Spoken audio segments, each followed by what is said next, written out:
Hello, Paul Long, SBA Lending Manager for Giza Credit Union, and I am joined by the most amazing. Business broker, Seth Rudin from IBA. Thank you. We, in this video, are going to talk about financing a professional services firm. And the reason why we're getting so specific on this is professional services firms are very different than, I don't know, a retail or a retail or something, a wholesale, all that. It's very different. So the first and foremost is, depending on the type of business, the industry, etc., there could be a lot of goodwill that's based in this. So sometimes purchase prices can be pretty substantial with not very much fixed assets there on there. So we're really going to be looking for an experienced buyer, borrower to really take over this business because they need to have the expertise. So expertise is really important on a professional Or an established team. Or an established, that's true. You know, as a manager, maybe some contracts, something to really keep them together. Very good point. Very good. And the next thing we're going to look at are, what they're buying. They're buying contracts. They're buying a diversity of clients. We got historical cash flows. They're taking over, like Paul said, an intangible business. They're providing some knowledge in their service and their consulting. So we want to make sure that if 80% is to one customer, probably going to be a problem, because if they don't like Paul as the buyer and they leave, then I overpaid by 80% in a very extreme, example. That's correct.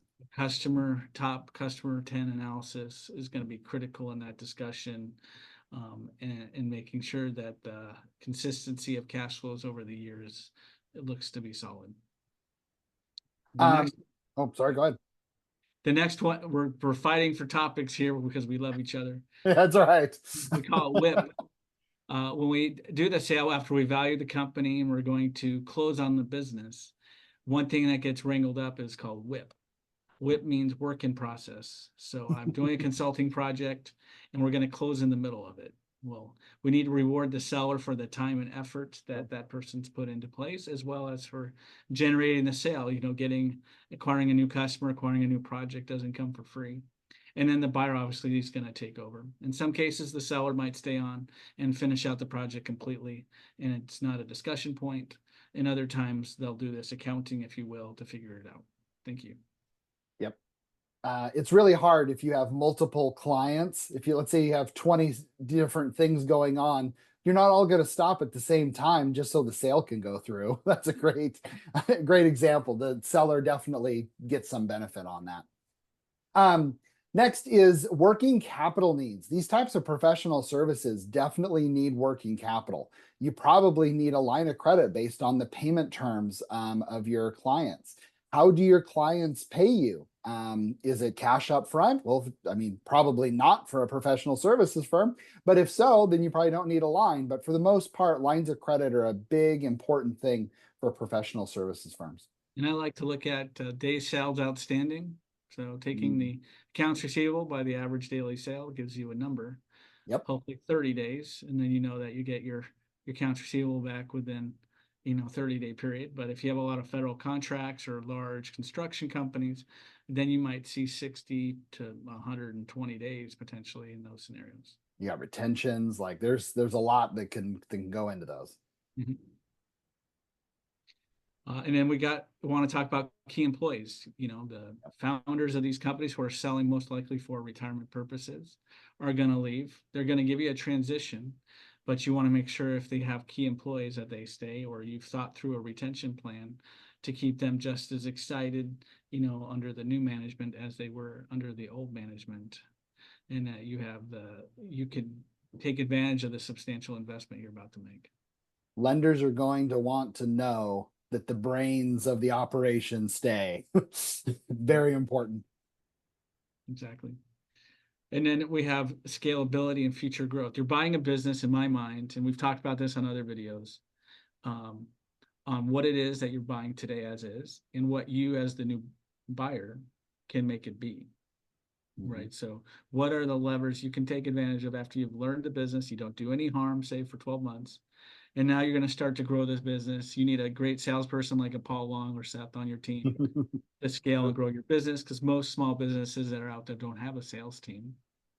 And that's their fuel for growth. Or they're paying too much in IT costs because they don't know the new technologies that exist that can minimize the costs and all the operational expenses that you might go and attack to get more margin out of the business. And these are the things you have to be aware of to make it more efficient. That's true. Especially with professional services firm, pricing can be all around the board for that. The biggest thing is if you ever watch Shark Tank, Mr. Wonderful doesn't buy businesses based on future cash flow. It's what is it right now. So we're going to price, a business based on the historical cash flow, and making sure that we understand the ups and downs that are in professional services, because it is, it's like a heartbeat monitor. It can be crazy depending on the types of industry. So really being aware of that is critical piece. And everything you're looking at, the why is important. Why are the sellers leaving? Are they leaving because they want to retire and exit? Are they working two jobs? Maybe they're a professor and they're working on this role here. Are they leaving because they're overwhelmed and they're stressed? Hopefully they're doing it for the first two reasons. And then sometimes just the 8-year itch, it does apply for businesses that people after a while, they want to test themselves in something else after doing it for a long time. True. The next thing is sometimes you'll find a buyer that is actually out of the country, right? And so I actually have one of these issues. He's trying to get a SBA loan and can't because of his residence status and how he or she wants to approach it. Yeah. And so now they need to go raise money through their investment community in order to acquire a business, if that's what the person's going to do. So there are solutions for it. You can buy a business if you're out of the country. And there are special immigration attorneys who focus on business acquisitions, who know how to get you through the process. And both Paul and I have that Rolodex to help buyers get through that. Yep. Lastly, we have licensing requirements. If Paul wanted to buy an architect firm or an engineering firm, he probably can't do it himself, but he can actually buy it. The state will allow him to do it.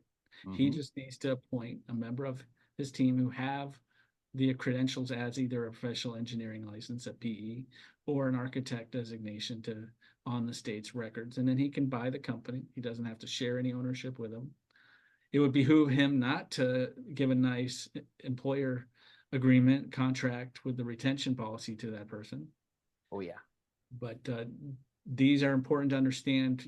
If it's a specialized company that requires licensing and if you're buying an architect firm and you're an architect, no big deal. But if know that it's a great cash flowing business and you're a businessman or woman, then you want to make sure you understand how you're going to navigate that risk. And again, as we've said in our previous videos, it's about experience, and having somebody like Seth on your side to guide you through this is critical to the success of you owning that business. So make sure you reach out to Seth, who's very qualified on professional services firms, and can get that done.